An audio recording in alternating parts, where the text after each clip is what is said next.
I want to welcome everyone to Caritas Consciousness Project. I'm Gloria Coelho, and Caritas is dedicated to promoting the evolution of consciousness as the key to individual growth and global healing. We do this through online interviews and presentations by guest speakers, classes, and study groups. We draw from a wide assortment of both ancient wisdom and leading edge studies in science and consciousness, spirituality and philosophy. We've been doing this for the past 18 years, 18 and a half. In 2019, we began recording our presentations. Our video recordings are viewable through our website, caritascenter.org, and also on our YouTube channel, which is Caritas Consciousness Project. As a nonprofit organization, we rely on the support of our members and donors to keep our program going. If you enjoy our presentations and would like to support this program, you can make a donation or become a member on our website. And memberships start with just $10 a month. Now let me introduce tonight's guest speaker. Jeremy Lent, described by Guardian journalist George Monbiot as one of the greatest thinkers of our age, is an author and speaker whose work investigates the underlying causes of our civilization's existential crisis and explores pathways toward a life-affirming future.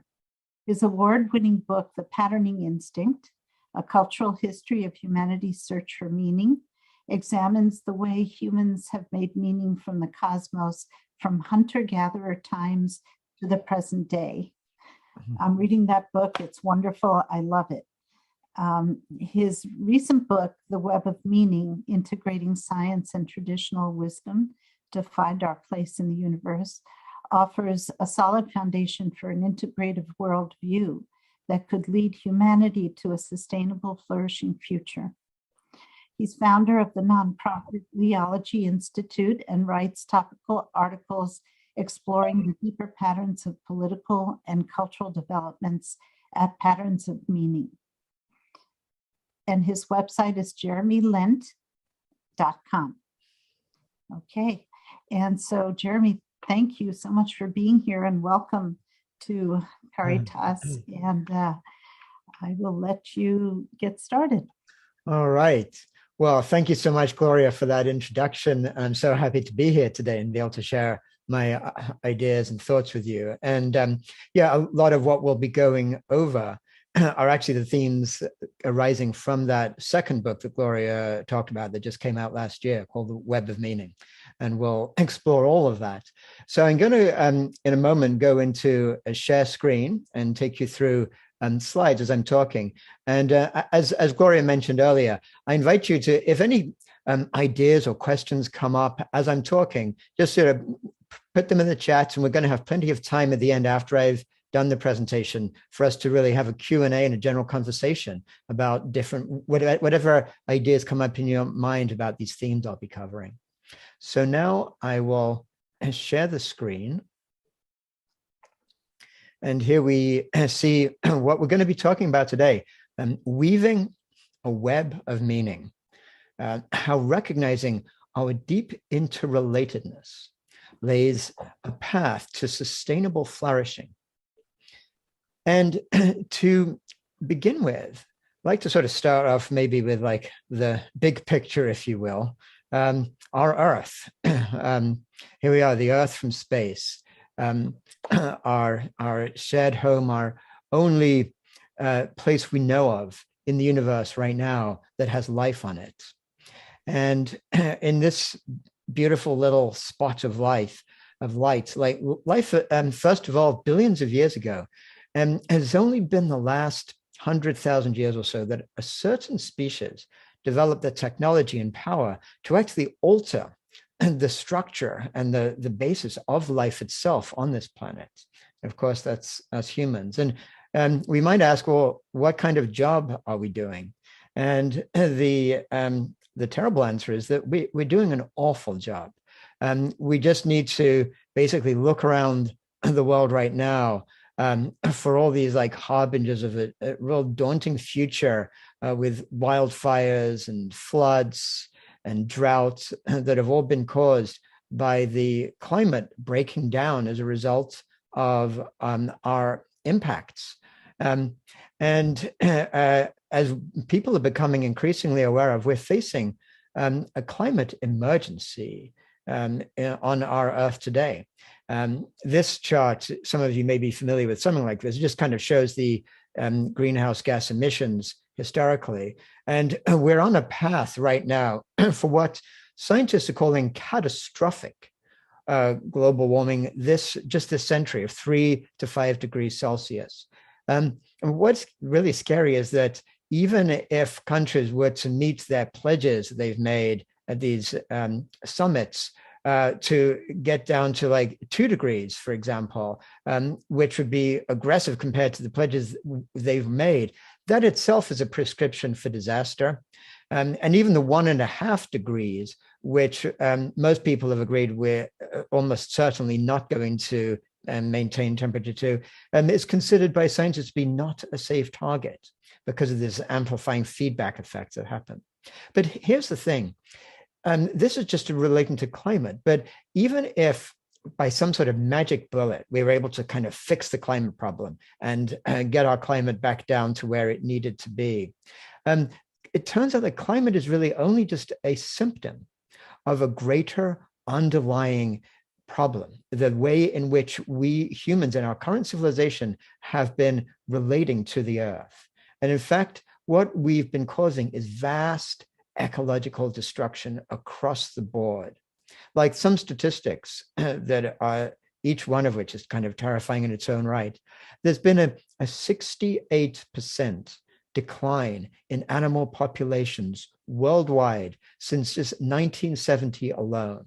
Like in all of our lifetimes, 68% decline in animal populations, and it's continuing at a faster rate.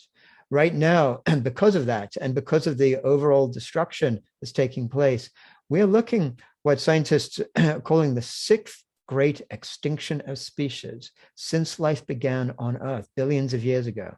Only this is the first one caused by one particular species, our own.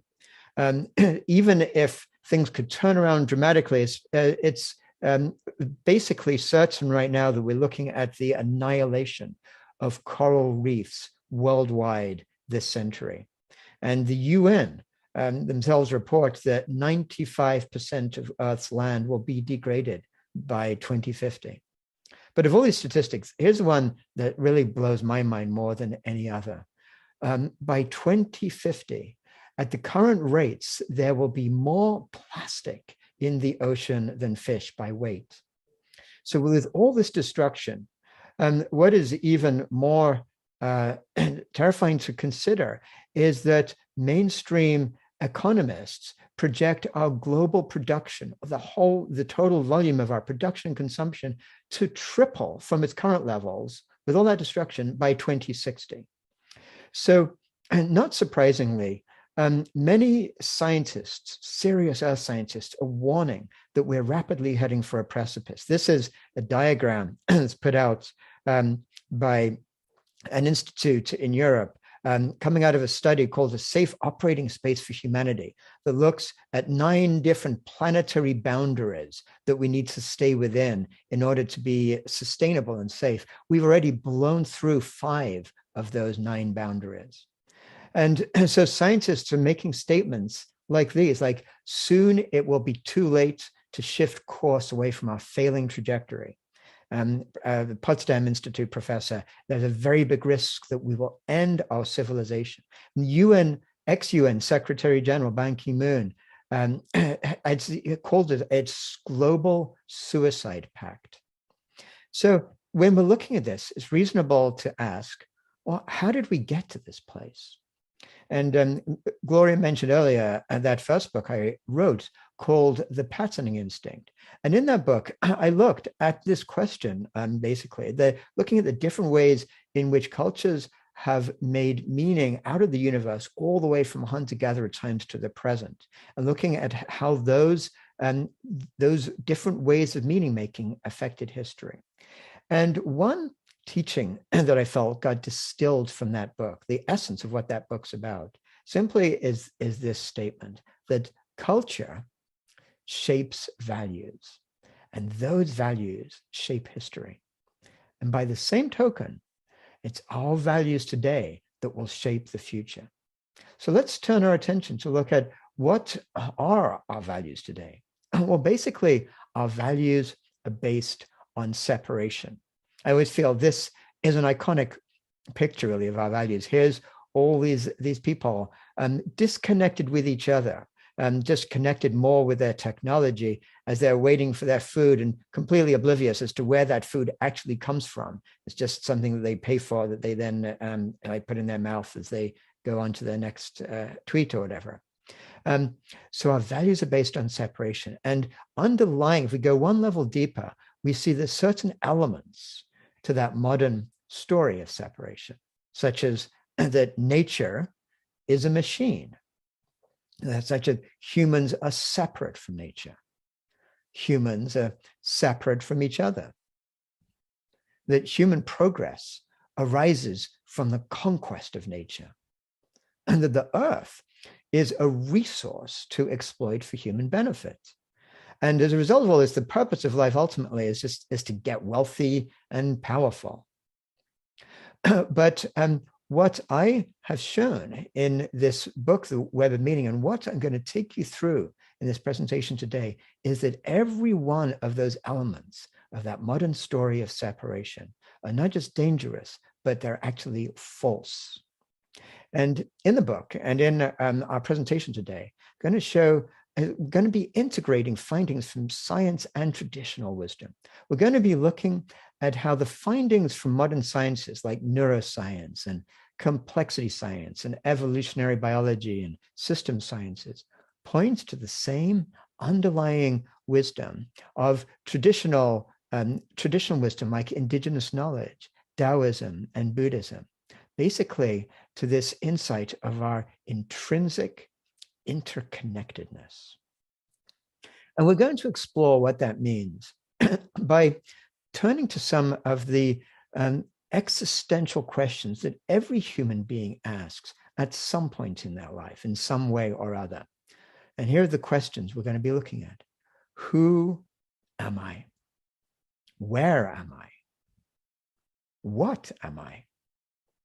How should I live? And why am I? So let's begin with this first one. Who am I?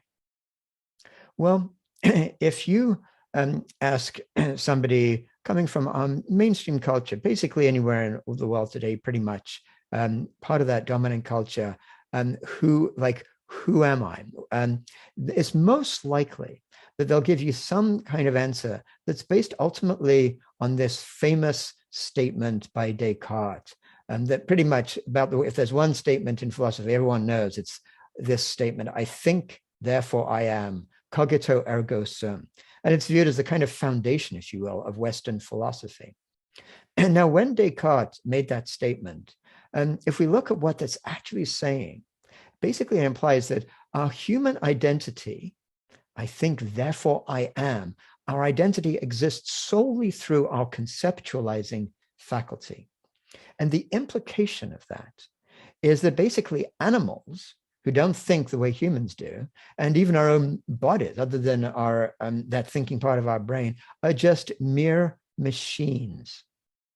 But what ethologists and scientists now have come to discover, studying animals, is that they are most definitely not machines. We now know that elephants communicate with each other over hundreds of miles through infrasound. They've been seen to perform ceremonies over dead family members. Dolphins and whales, scientists who study them have discovered that they talk to each other in local dialects, and they'll call each other by name. And they're even thought to gossip about those who are temporarily absent. On land, wolves show deep family commitment. The males help raise their young until they reach maturity. What's so fascinating is that this kind of animate intelligence extends way beyond just these high-functioning mammals that maybe we might expect to be more like us. Scientists now have understood that plants plants have a networked intelligence.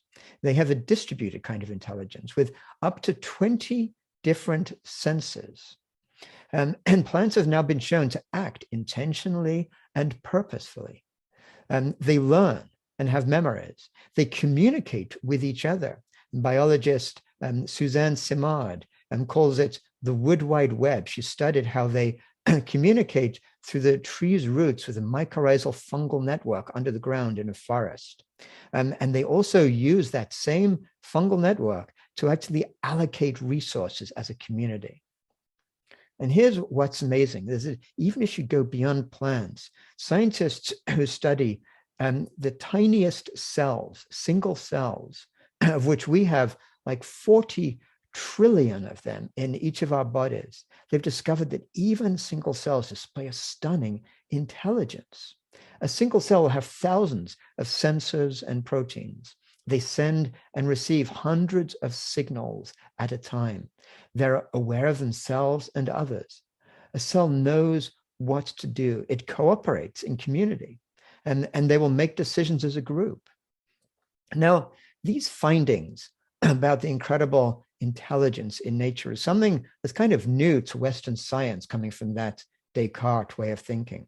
But other cultures have had a deep, profound sense of this for millennia. And if we turn to ancient China, and we'll look at what the Taoists from ancient China had to say about it. Some of you may be familiar with the Chinese classic, the Tao Te Ching, which is can be translated as the classic of Tao and De. Well, you may know what Tao means, and it can be translated as something like way or path, like how the forces of nature manifest in the world. But people are generally less familiar with this word De, which refers to the spontaneity, the intrinsic nature that's inherent in all living things. And when the Taoists looked at life all around them, and they saw that state of acting with De in everything they saw, and they called that acting with Wu Wei, which can be translated as effortless action. And they believed that non-human organisms everywhere, plants, birds, animals, acted naturally in Wu Wei. But then they asked, what happens to humans? Because humans, rather than acting in Wu Wei, in that effortless action, seem to act with what they called Yu Wei, or purposive action. And they described as things like using fire to dry up a well, or forcing water uphill to irrigate a mountainside, like going against the flow of nature. That was Yu Wei. But you might say, and people said to them at the time, but isn't that what civilization is all about? Is that kind of activity? And the Taoists responded, yes, exactly. And from that, they developed really like a theory of civilization, which was described by one of their great Taoist sages, Zhuangzi. And he talked about how the men of old shared the placid tranquility which belonged to the whole world. That was what is called the state of perfect unity. In those ancient times, people lived in common with birds and beasts and were on terms of equality with all creatures, like forming one family. But then, in Zhuangzi's words, at a certain point in time, people began everywhere to be suspicious, and with extravagant orchestras and ceremonies, they began to be separated from one another. And that is how they saw civilization arising. Now, what's fascinating is that modern neuroscience basically validates what those early Taoists thought. We now know from neuroscience that the uniquely developed prefrontal cortex in humans mediates what we can think of as our Yu Wei cognition. And it's what mediates things like symbolic thought, or conceptualizing, planning, and creating abstractions. And cognitive anthropologists, when they look at the rise of early humans, they actually see that in the emergence of symbolic thought, things like language, culture, art, and toolmaking came about as a result of that more developed prefrontal cortex with its Yu Wei way of thinking. So we now understand from cognitive neuroscience that actually we have a dual human consciousness. We have that conceptual consciousness, this analytic, slow, rational, and effortful, that the Taoists called Yu-Wei, and that Descartes thought was the only human identity that existed, that thinking capacity. But we also have an animate consciousness that we share with other animals around us, that's intuitive, fast, emotional, and effortless, which is more consistent with what the Taoists understood as Wu-Wei. So then our human challenge begins to integrate both of those systems in harmony, rather than just thinking we're just one rather than the other. So now when we look at this question, who am I? From this understanding, we can begin to explore what it means if we start from this basis of recognizing that I am a mind-body organism capable of integration. So let's move to this next question. Where am I? Well, again, if we go to mainstream ways of thinking, we'll generally get an answer that has something to do with like a view of a split universe. There's a sense that there's some dimension out there that has some sort of transcendence, maybe where there's a transcendent God, and there's a fundamentally different like material world below. And in our modern mainstream culture, we're taught to view religion and science as existing in fundamentally different domains, like religion's up there dealing with that transcendence and science is what's below. But that split in our understanding of our cosmos helps to lead to our unsustainable worldview, where it's considered okay to pray to that source of transcendent meaning, even while we ransack nature below. But that sense of a split universe, again, was not shared by other cultures around the world.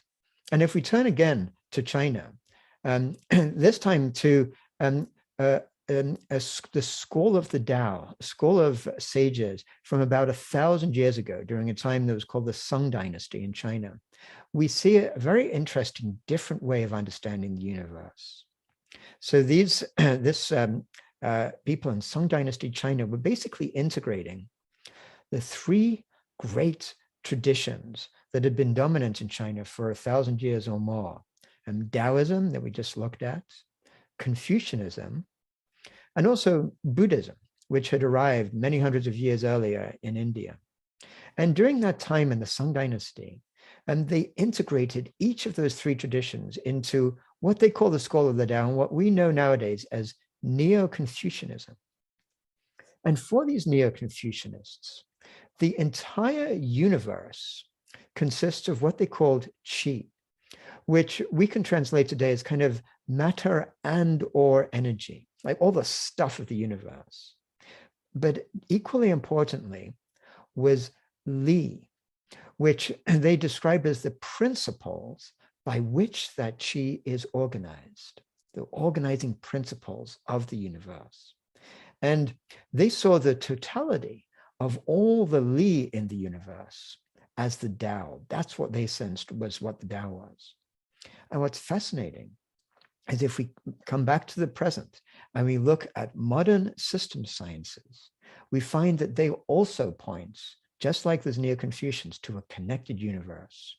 And whether it's in complexity science or systems biology or chaos theory, each of these different sciences basically point to this underlying realization that everything is connected, but in non-linear ways.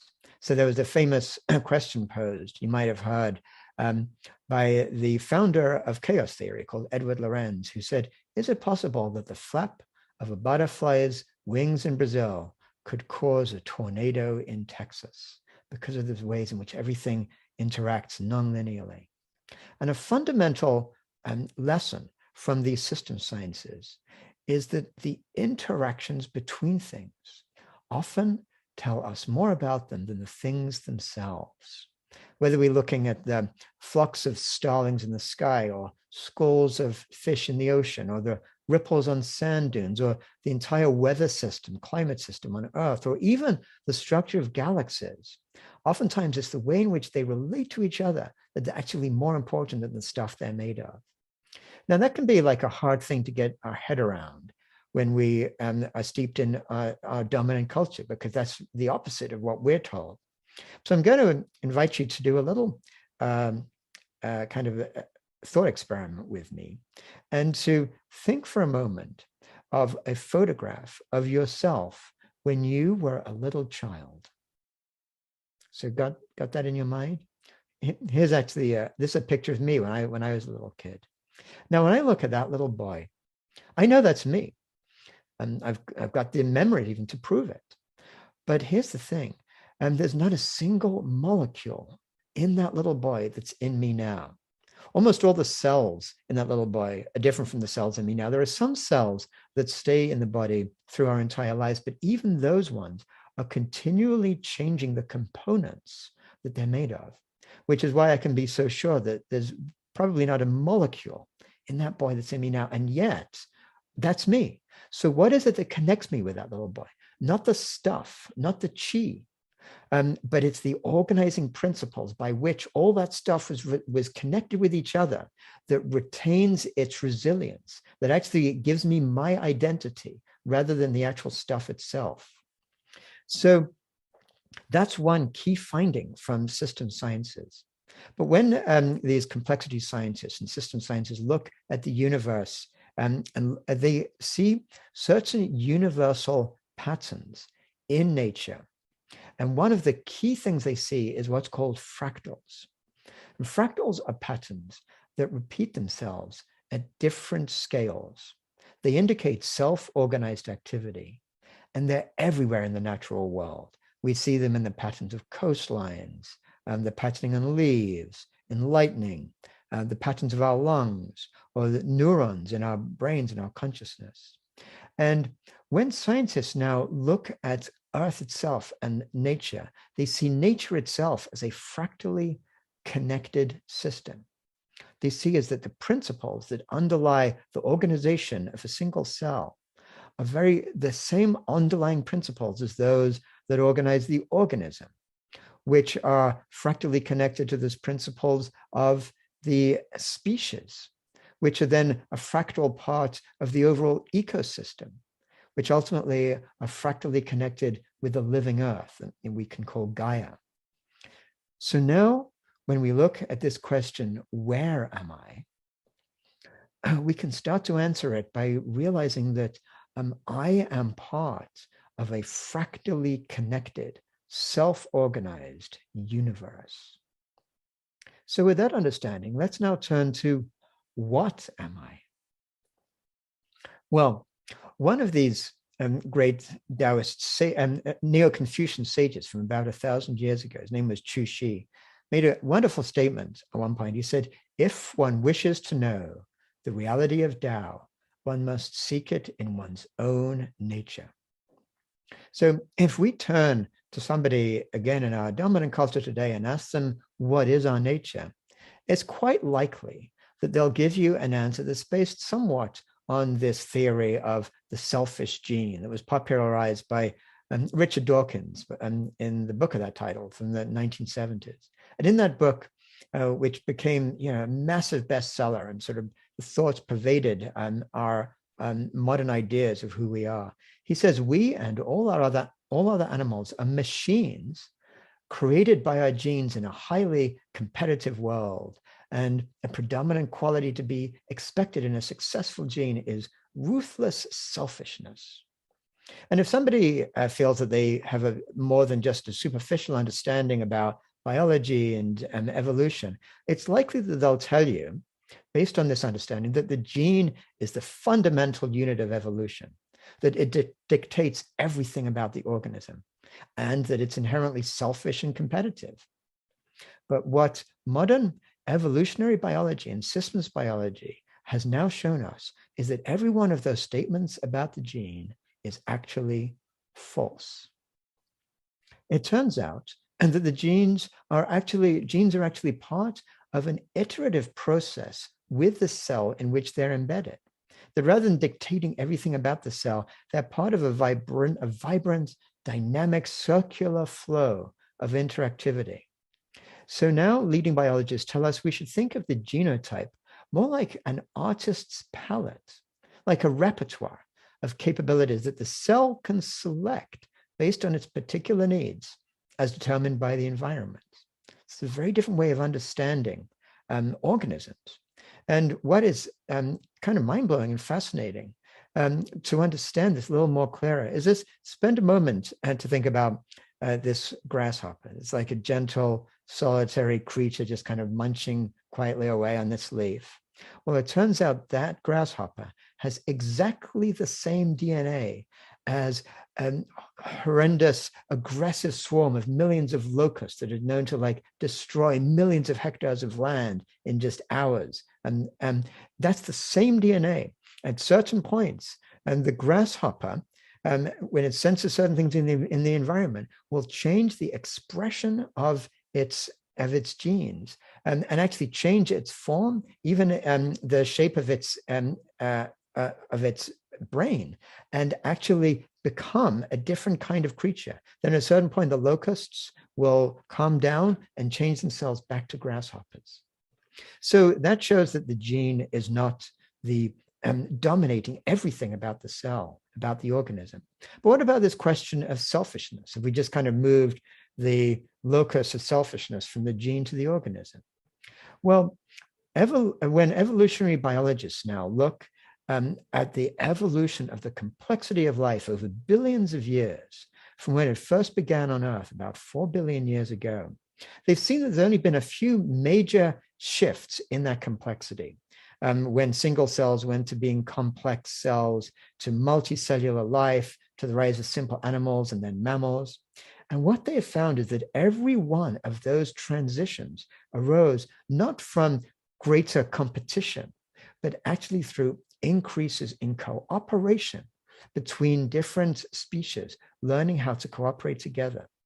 So it turns out that life evolved through cooperation. In the words of the systems biologist Lynn Margulis, life did not take over the world by combat, but by networking. And in each of those cases, those jumps in evolutionary complexity arose when different species learned a great secret in life, which is known as mutually beneficial symbiosis. And if you just kind of go for a hike through a forest, what you'll be experiencing all around you, even though you're not actually necessarily seeing it, but it's happening all around you, is just that symbiosis, the harmonic dance of life that different species have worked out over these hundreds of millions of years. And so this is just an example of that. Plants are photosynthesizing and provide nourishment to the animals around them. Insects pollinate those plants. Animals transport their seeds. Meanwhile, when they've finished munching the plants, they end up with their waste product, fertilizing the soil. The fungus regenerates all that waste into nutrition for the trees. And meanwhile, as we saw earlier, those mycorrhizal networks transport nutrients for the forest. All that is this dance, this harmonic dance of symbiosis. So now, like in the words of systems biologist Carl Wurzer, we can begin to understand organisms as rather like resilient patterns in a turbulent flow, in his words. As he says, it's becoming increasingly clear to understand living systems in any deep sense, we have to see them not as machines, but as stable, complex, dynamic organization. And it's that organization over these hundreds of millions and billions of years that have formed this fractal cascade of abundance that we can call life today. So now when we ask that question of what am I, we can begin to answer it by starting from this foundation of I am a resilient pattern of self-organized cooperation. So from that basis, let's now turn to this crucial question: how should I live? And again, if we begin with our modern dominant culture, there's a pretty simple answer to that. We're told that humans are intrinsically selfish and greedy. And as a result of that selfish behavior by individuals, well, it's in the best interest of everyone. And these those classic words of Gordon Gekko from the movie Wall Street decades ago, greed is good. And even for those people who don't necessarily agree with that ethic, and to his credit, Richard Dawkins is one of those people, there's the sense that we have to then overcome our selfish genes.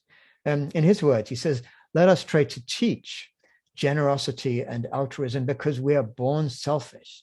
So let us understand what our own selfish genes are up to, because we may then at least have the chance to upset their designs. But what evolutionary biologists and anthropologists now show us is that that is just fundamentally wrong. In fact, humans evolved to be cooperative. Early hominids, like millions of years ago, when we found our ancestors found themselves in the savannah, it was a dangerous era, and they were vulnerable to predators. And those who learned to collaborate were the most successful. And over many generations of millions of years, our identity expanded from just self and kin to include the entire group. So it's our human ability to cooperate with each other, even those who are not kin, that differentiates us from other primates. And as a result of that, what we developed over those millions of years are what psychologists call moral emotions that all humans have, like compassion, guilt, shame, gratitude, embarrassment. So in contrast to what people like Richard Dawkins and others think, we don't just act morally because we think we should and overcome our selfish nature. We do so because it feels right to us. And indigenous cultures around the world evolved on that basis. They understood that. We see in Africa this profound concept of Ubuntu, which basically translates as I am because you are. And here in North America, the Lakota tribe have this phrase, Mitakuye Oyasin, which means we are all related. And of course, what they're talking about is not just the tribe itself, but all sentient beings, all of life around them. And from that, indigenous cultures developed certain set of values. And the Comanche scholar, LaDonna Harris, actually spent years working with teams of indigenous scholars from around the world to identify what they called the 4 R's of indigeneity. And here's what they are. The first is relationship, the kinship obligation that recognizes value in the relationship with all life. The second is responsibility, the community obligation, the imperative to nurture and care for relations. Then there's the cyclical obligation of reciprocity, to balance what is given and taken. And finally, there's redistribution, the sharing obligation, to share what one possesses in abundance. And so we can now recognize that our flourishing is based on our intrinsic connectedness within ourselves, with others, with the natural world, and with the living earth. And that leads to an alternative life-based value system that I believe was best expressed by the great 20th century humanitarian Albert Schweitzer when he said, I am life that wills to live in the midst of life that wills to live. And he followed that by saying, as a result, I cannot but have reverence for all that is called life. That is the beginning and foundation of morality. And so now, when we look at this question, how should I live? We can answer it from this starting point to say, I should live in reverence and care for all life. And so let's turn to this final question. Why am I?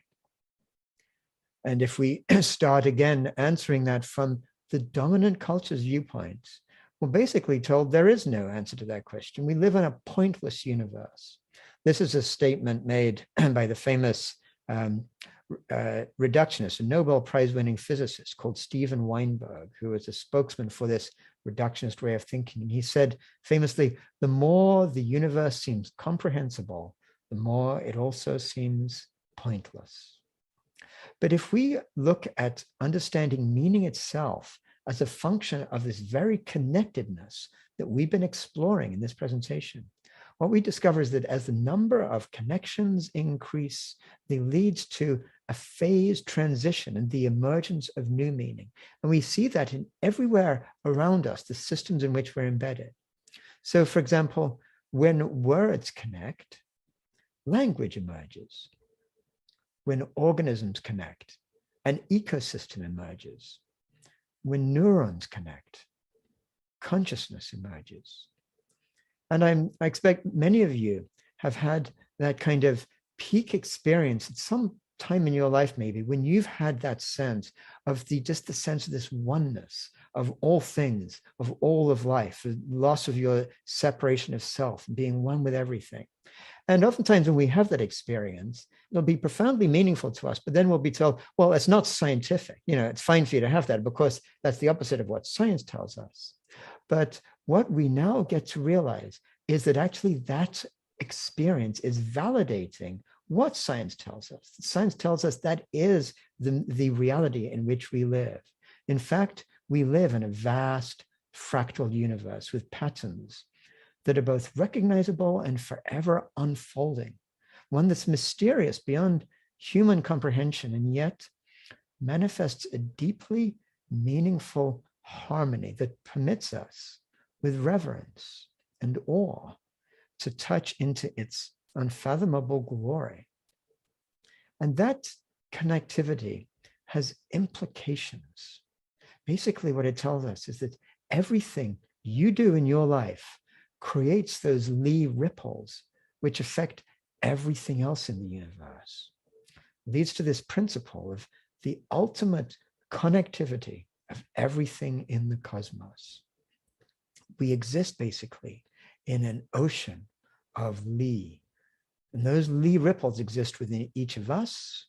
And the choices we make, the personal choices and actions, the choices to participate in regenerative community, choices to engage in the broader political process, all of those choices are what ultimately weave that web of meaning. So then when we ask ourselves now, why am I? We can begin to construct that answer from that basis of recognizing that each of us is here to weave our part in the web of meaning. And perhaps if enough of us make that recognition and connect together to create that web of meaning, we can really begin to become that global human superorganism that might just be possible. Perhaps we might just be able to regenerate our beautiful, fragile earth together. So that finishes my sort of prepared presentation for today. As I mentioned, a lot of these themes come from this book, The Web of Meaning. You can connect with me on these websites there.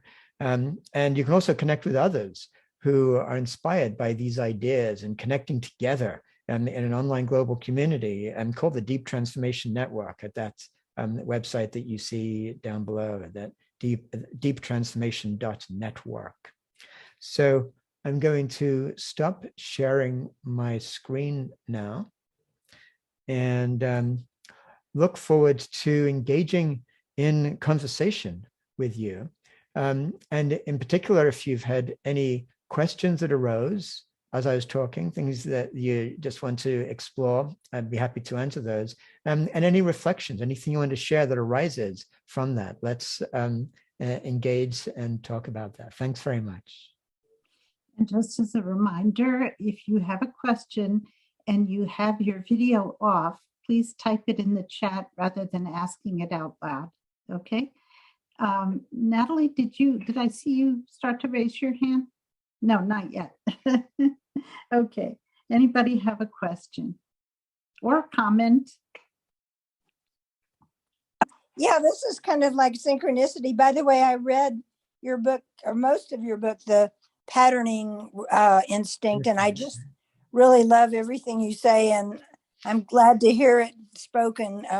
Anyway, I just wanted to mention that today I went to this coffee shop, and the people there were connected with Guatemala farmers, And the owner told me about that the farmers are all organized in cooperatives. And he was talking about working with the cooperatives. And I've once been in Mexico, and I know they have these things called ejidos, which are cooperatives. Right. But so he told me that the United States government was like killing these farmers. I forget how many. I mean, they killed really a lot of them. I think they were Mayan Indians. Yeah. And because they were like equating the cooperatives with communism. Right. But anyway, it's just like, I think the word needs to get out more that capitalism isn't the only way, that other people, the self-organizing thing you mentioned, that people are successfully doing these cooperatives, and we need to know about that. I'm glad that you're doing the work that you're doing. So that was just a comment.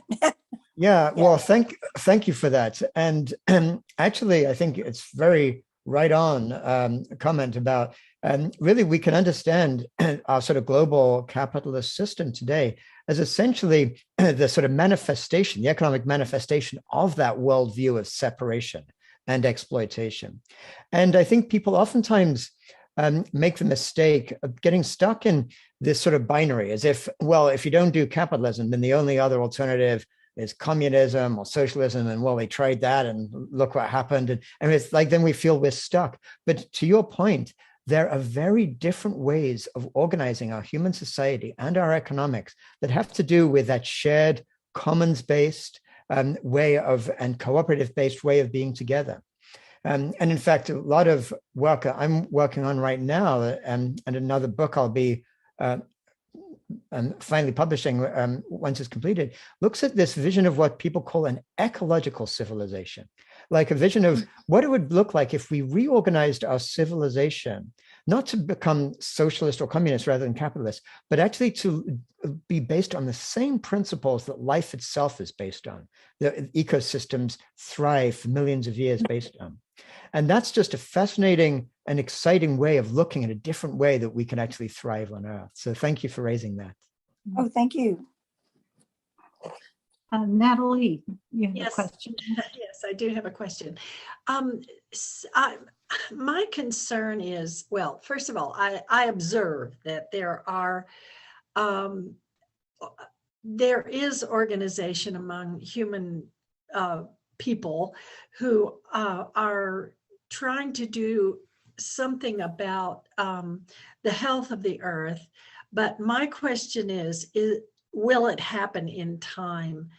I tended to focus on the rise of temperatures that you introduced your presentation with, and that's one of my biggest worries is will this all happen in time to save the planet?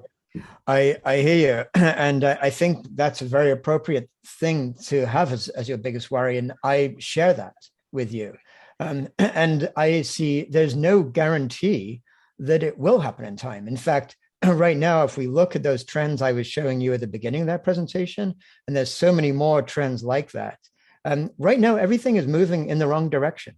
And any realistic, sober look at what's going on is that it's as if we're in a juggernaut where the driver's got the foot on the gas and heading straight for the precipice and accelerating at a fast rate. And even things like the COP26 conference and things that are meant to help us, and when what they call successes is really a little bit more like saying, oh, we got that driver to just take his foot slightly off the gas pedal. We're still accelerating, but not quite as badly. And that's not good enough. We need to transform fundamentally. And none of us knows if it will happen in time. And it certainly won't be in time for many species going extinct, for people in the global south who are already getting devastated by climate breakdown. And it won't be in time, for the coral reefs. But the thing is, what we have to do, and I think this is what life is calling on us, is to just basically almost like let go of that attachment to that outcome and just know that what we have to do is just engage in whatever can be done there's a beautiful book that is put out by some women environmentalists. It's called What We Can Save, which is a beautiful title because it's basically saying like, look, we know there's a lot lost.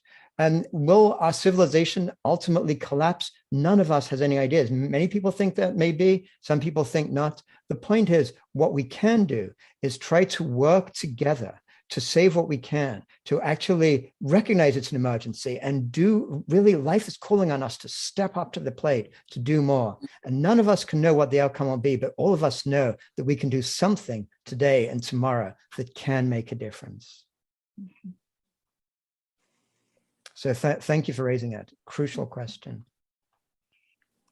Sherry, you have your hand up and I see your comments in the chat. Did you also have a question?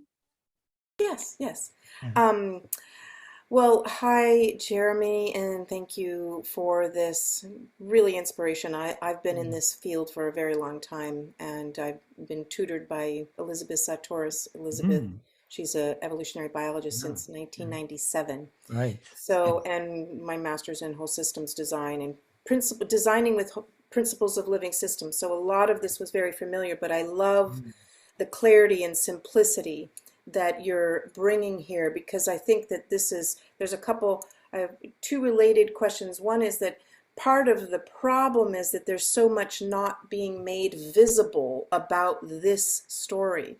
We have the mainstream media that just inundates us with fear, which is really based on separation. We hear about all the problems, which we need to know what's not working, but we're inundated with it. So then our bodies are in a fear state and kind of low-level PTSD, Yes. and we can't even see the connectedness or tap into more of our essence. That's why I said I pointed out the podcast that I have. I've done that my whole life, and it's just a new iteration. So happy to have people share, and I wanted to interview you as well at some point. And the question that I have is kind of around these values and alignment. Like I think of, I'm a social permaculturist, I'm a social biomimicry, so it's like, how can we as humans really step into that being like an ecosystem or thinking like a living system? Right. And I have always been involved with alignment of networks and creating, how do we do the alignment of those values? And there's lots of little pockets. They're like islands of coherence. And yet we're not connecting those pockets together. And I see someone like you is like, if we all gathered and said, we all share this same narrative and same story. We're not separated. So it's almost like we're still not connected with each other. So I would love to hear your thoughts. Yeah, I love how you're describing that. I think it's just a very insightful and profound way of, and when I try to describe things, it's along very similar terms of how you did. It's like there's these networks of networks, and it's really only when these different networks of people can really align more together that we'll see this transformation happening. There's this book that was written some years back by the environmental thinker Paul Hawken, called Blessed Unrest. And yeah, I bet you're going up to get a copy of one of his books there. Which book do you have there? I actually worked Regeneration. with Paul. Great, fantastic. Yeah. In fact, just a big plug for that book. It's a recent one he's written called Regeneration, right? Ending the climate crisis in one generation. And he's taken networks of brilliant specialists all around the world in different areas to show what is actually possible. And inspiring people to actually do that. And you can go to his website, the Regeneration Project, and he'll even, you can sign up for newsletter, and they'll actually send you examples of stuff being done all the time that is moving towards that regeneration. Fantastic work. I encourage you all to connect with it. And he wrote this book earlier, some years back, called Blessed Unrest, where he said, basically, the greatest movement in history is taking place all around us. It's this movement towards a life-affirming future, almost like as if civilization itself has an immune response, and each of us are part of that immune response, saying we've got to do something different. But he points out that networks, the power of networks, are driven by what's called Metcalfe's law. That's a mathematical law, which basically says the power of the network is a function of a square, like an exponential function of the number of connections. So it's like when we're separate from each other, if you have thousands of different groups all doing their separate thing and ignoring what the other's doing, it won't be that effective. But when you have those thousands of groups looking at what others are doing and saying, how can we relate? How can we amplify? How can we actually work with you? Everything comes alive. It's like that emergence I was showing you earlier. Then the emergence comes alive of the actual transformation. So that's why what I encourage everyone to do is whatever it is that you're devoted to and you're working on, that's great, and make that happen. But to try to spend as much time and energy looking at what others close around you are working on and say, how can I amplify their work? And realize the time you're spending amplifying somebody else's work is not time getting taken away from your own, but it actually is moving towards that greater transformation we all need. And in fact, on that topic, I mentioned on my last slide, it's a brand new network that I've just helped launch called the Deep Transformation Network. And you can click on it. In fact, what I'll do is I'll put a link to it in the chat as we're talking right now, because what's the exciting about that network, it's a network for people who basically share these ideas. And you know how we want to sort of communicate on something like a Facebook group, but then whatever we say is essentially monitored and controlled by this gigantic corporation that's not trying to help us to communicate. It's actually trying to make money out of whatever goes viral or whatever. But what's beautiful about this network, it's self-organized. I put the link in the chat now. And so if you join, you can actually share with other people with similar ideas. There's all kinds of new different ideas that's seeding each other's, and some really cool stuff happening there. So thank you for raising these questions, Sherry. Yeah, thank you, Jeremy. That's really meaningful, and that there's systems thinker Meg Wheatley. I don't know if you've heard of her, but also another mentor and teacher and friend. And she wrote an article in 2003. I was part of a global network that went all over the world, and it was built on emergent, based on what we're talking about. So it was really ahead of its time, and it was open source, open publishing. And she was talking about networks and how there's networks, and then there's communities of practice that goes deeper. And those are like, we're pods. And then and this is where I think we haven't seen it, is it because they connect with each other, these communities of practice, to become a system of influence. Beautiful. And I'm like, we are all at this cusp of becoming a system of influence, like closer than we imagine. So that's right. Yeah. Yeah. And that's, sorry. I was just going to say, we tend to think that we need a majority. We don't need a majority. We need a very small fraction, actually. That's right. In order to change, to make a shift in consciousness. Yes. Yeah, you're absolutely right. Yeah. And there's someone else who asked a question in the chat, Jillian. And her question is, how can we apply the connected cooperative way to live in the current dangerous situation in the world today in the war in Ukraine? Right. Sure. You mean, so is there a question particularly about how we can relate to the war in Ukraine? How can we apply this idea of the connected cooperative? Yeah, sure. But I think we are. I mean, in many ways, the response to that war globally has been tremendous. Yes, no, I think that's absolutely right. And I think that overall we have to recognize that there is so much suffering like this that goes on in the world, and much of it gets to be forgotten too. And so, while, for example, there's this beautifully heartwarming how Europe has reached out now to like 1 million refugees from Ukraine and welcoming them and helping them and giving their support and saying, just come to us. And absolutely endorse and support that. And at the same time, we need to recognize that there's millions of refugees also who have been struggling with equally devastating wars and catastrophes, but because they don't look like the Europeans, they don't have the white skin and come from a similar culture, they get pushed out and basically, oftentimes left to die or treated just inhumanely. And that happens all around the world. And so what I would love for us to do is to take this upsurge of really caring and shared compassion that we feel with the people suffering so terribly in the Ukraine right now from this unwarranted, terrible invasion, and then apply that to all the suffering that is taking place to all the different humans around the world, and then even extend that to the non-human sentient beings that we share our world with, who don't have a vote and can't actually speak about the suffering they've got. So I think that that's what's crucial, but extending that and maintaining that even into the longer future is what we need as a human race.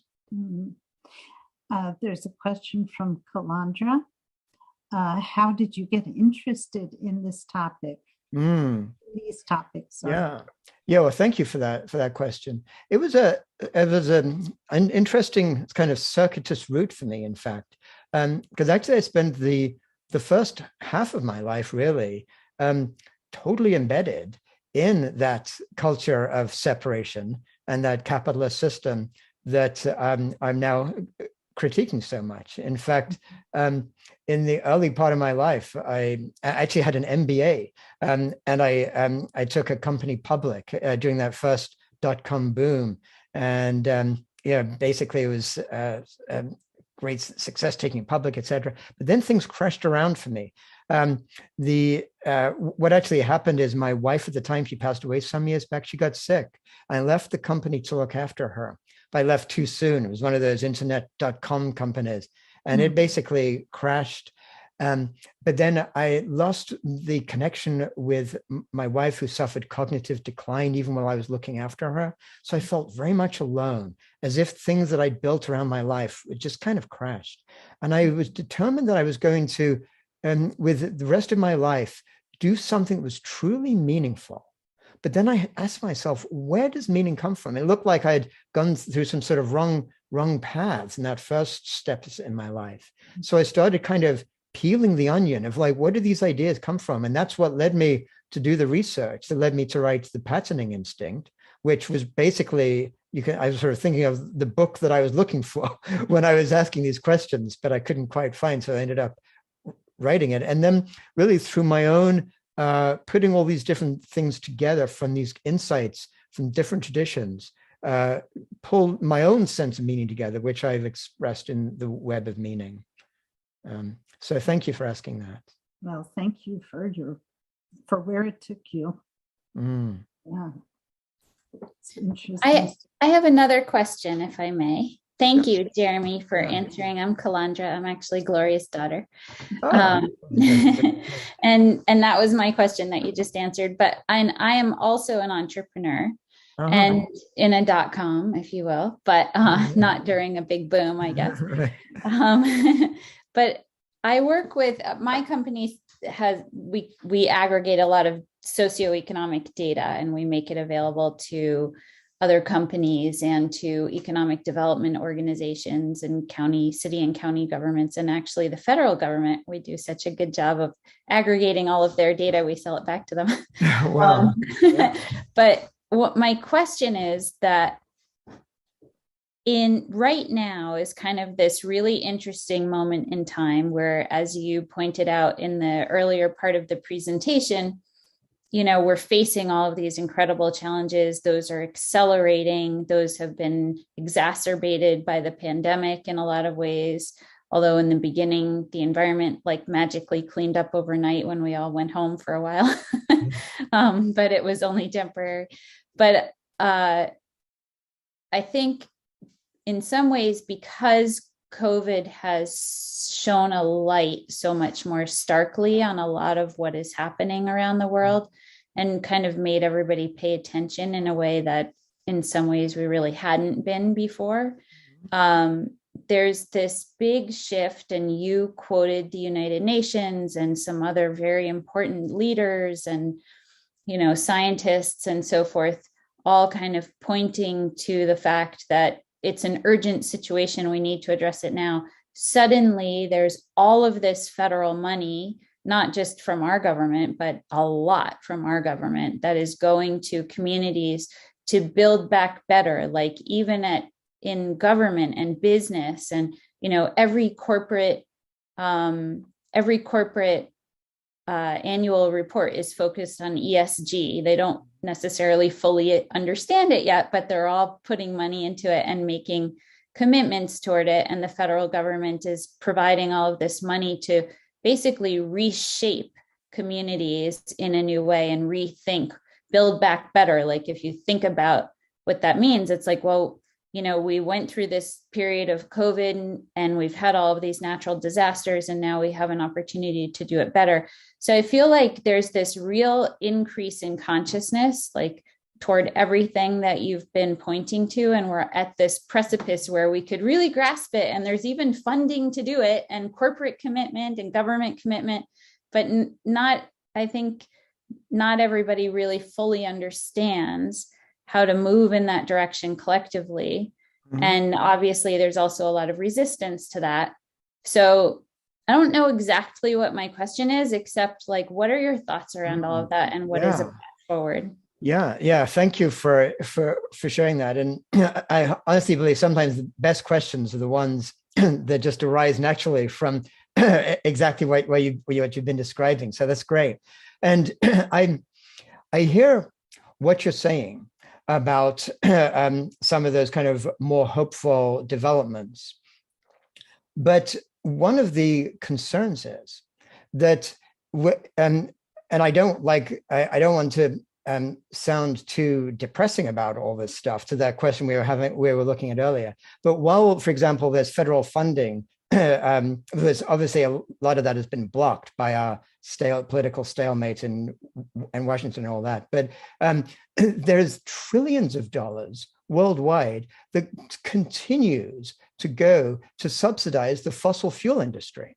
So, I mean, if you actually weigh up the amount of money that's being spent towards sort of more a cleaner environment, the amount of money that's being spent by our governments for the fossil fuel industries, that is way more. It's still subsidizing the destruction of our climate.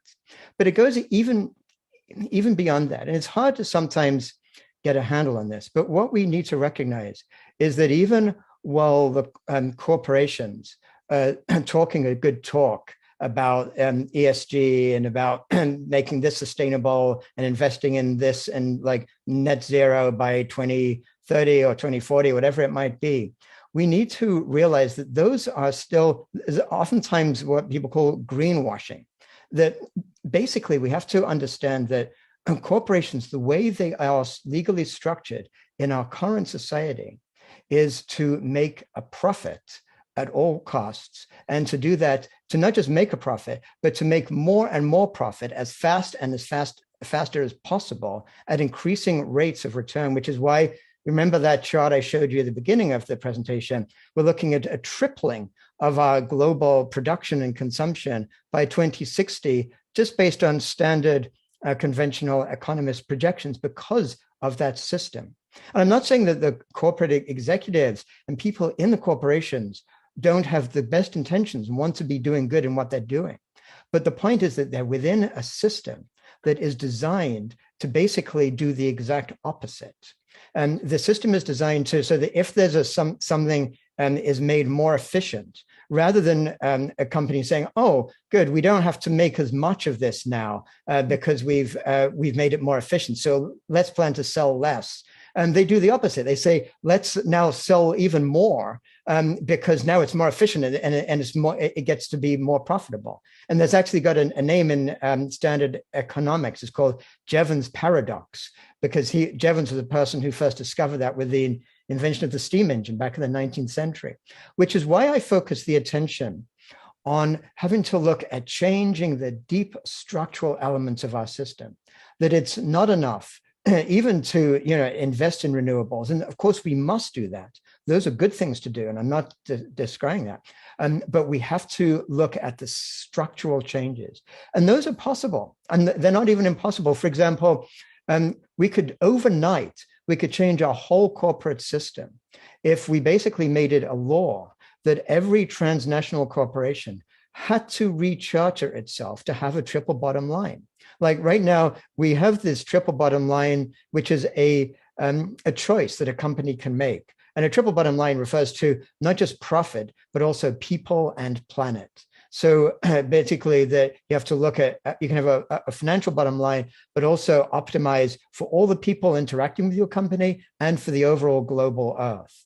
And triple bottom line is a choice that companies can make to become a B corporation. So it's a workable thing, but it's had no impact on our world because it's a choice. And if a company actually chooses to be a triple bottom line company, they'll lose out to the scurrilous competition who's saying, screw that, and they'll make as more money as possible. So they can't do that. It becomes an unequal playing field. But if the laws were changed that forced every company, if they wanted to maintain their charter, to have that triple bottom line, you'd see fundamental shifts overnight. These things are possible. We just need to realize the deep structural issues and then develop the political will to make the changes. So thank you for raising it. Like in New Zealand, the Prime Minister of New Zealand, Lucinda Ardern, Right. she, her economic policy is that economic growth can not come at the expense of the happiness and well-being of the people. That's right. You're exactly right. And she's a real leading thinker. And there's a few other countries around the world, like Iceland and Ireland, that are actually part of what's called the Well-Being Alliance, where they, and oftentimes it may not be a coincidence, but oftentimes the political leaders in those countries are women rather than men. Right. And they are they're allying together to actually come up with a different way of measuring our growth. Because when countries measure their success as we do, we're just used to turning on the news and hearing about GDP went up. If it went up by more than 3% in the year, we're doing well. And if it went below that, that's not so good. We're used to measuring the success of our world on gross domestic product. It doesn't measure anything other than the rate at which our society is consuming the resources of the earth and turning human activity into the monetary economy. So things like an oil drill, like an oil spill, or a hurricane causing massive destruction, and will lead to increases in GDP because then there'll be more economic activity. It doesn't actually measure what's good for us human beings. It just measures the rate at which profits are being made. Yes. Yeah. I see somebody put in gross national happiness. Yeah. In the chat, like Bhutan, exactly, as a leader in coming up with these different ways of measuring. Very important. Mm-hmm. I have a couple of comments I'd like to make. Sure. Mm-hmm. Hi. Sure. Go ahead. First of all, I'd just like to put in a little more optimistic element in here. Just watch what's going to happen with the insurance companies. I mean, they're stepping up and saying, we won't insure you. What's your exposure to climate risk? Mm-hmm. So, I mean, I'm not saying that makes it right. It just, I think there's a whole lot more going on in terms of transitioning to what I think everybody on this call would want. Yeah. It's happening. Yes. We've got to think in terms of different time frames and transitions. You can't just stop everything and change next Monday. It's true. You have to transition to it, and you have to redo the systems. So that's one comment. And if you just look at what's going on with the dialogue on oil drilling, Wall Street stopped the drilling because it wasn't profitable. It wasn't that we quit leasing land. They weren't even drilling on the land they'd already leased. So, there's just a whole lot going on. I'm not quite as pessimistic. I'm not very optimistic about human nature, but I'm not very pessimistic about the dynamics of what's going on. It's just not going to happen in our frame of reference, which takes me to the other point. I think it's very difficult to look at these concepts that you presented in the time frame of the way our lifetime. These things are happening. They've happened for many millions of years over different trends, different pandemics, different floods, different climate catastrophes, and people have adapted to it, not in the way we'd like to maybe see from our frame of reference, but they have adapted. I think there's some really interesting documentaries out of National Geographic on draining the ocean and the civilizations in the forest and stuff that they are actually uncovering. Those people faced very similar things, but within their frame of reference in their population. So I'd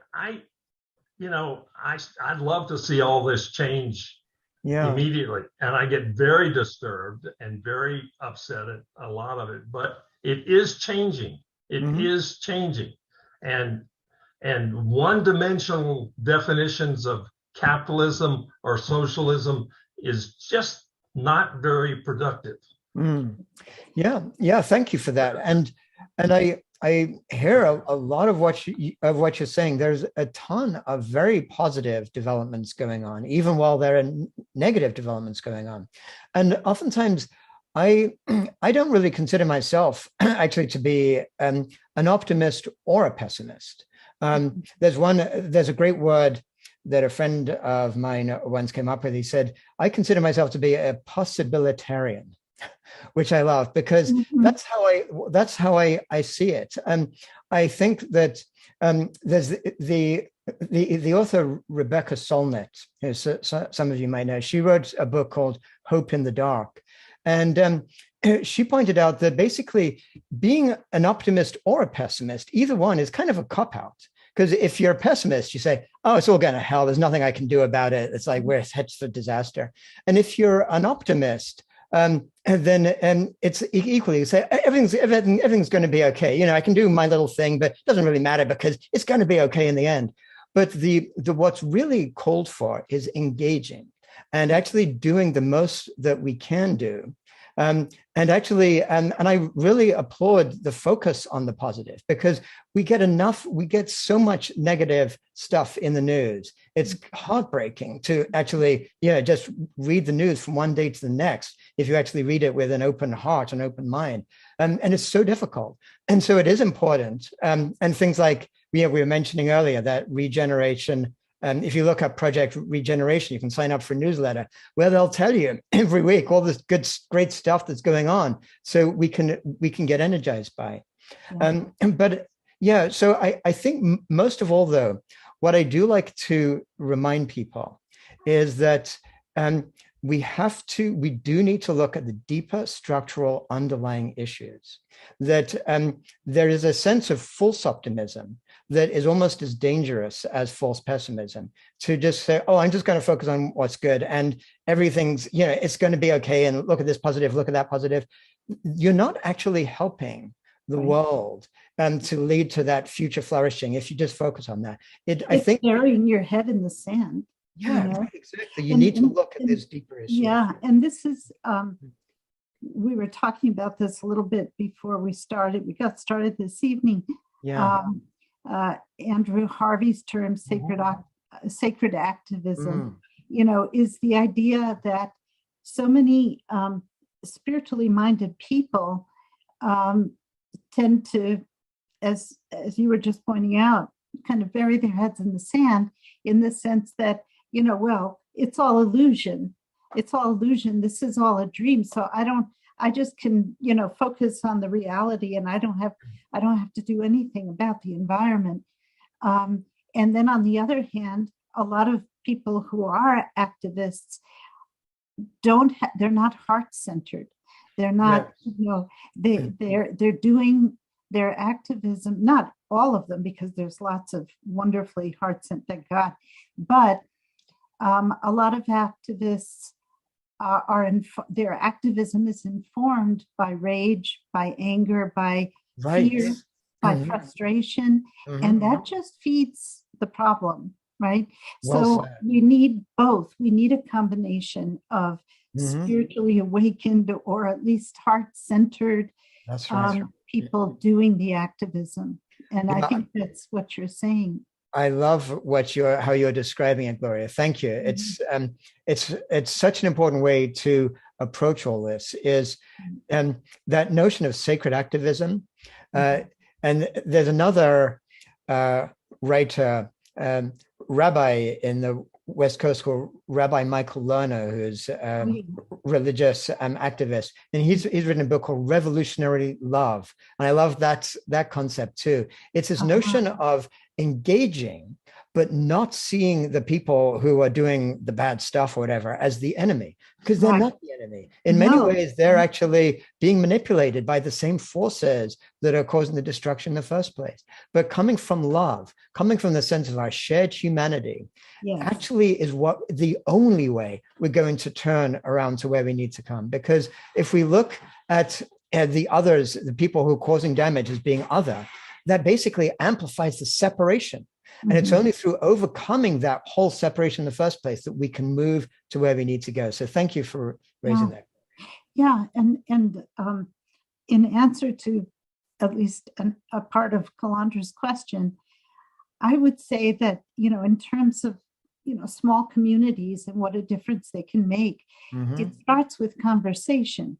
It starts with, talking about these things like we are this evening, and discussing what they want, what the outcome should be, what their goals are, and everyone putting their heads together and deciding what they would like to see and what their priorities are and what their values are. And I loved what the whole value system that you presented in your talk. I thought that was so clear.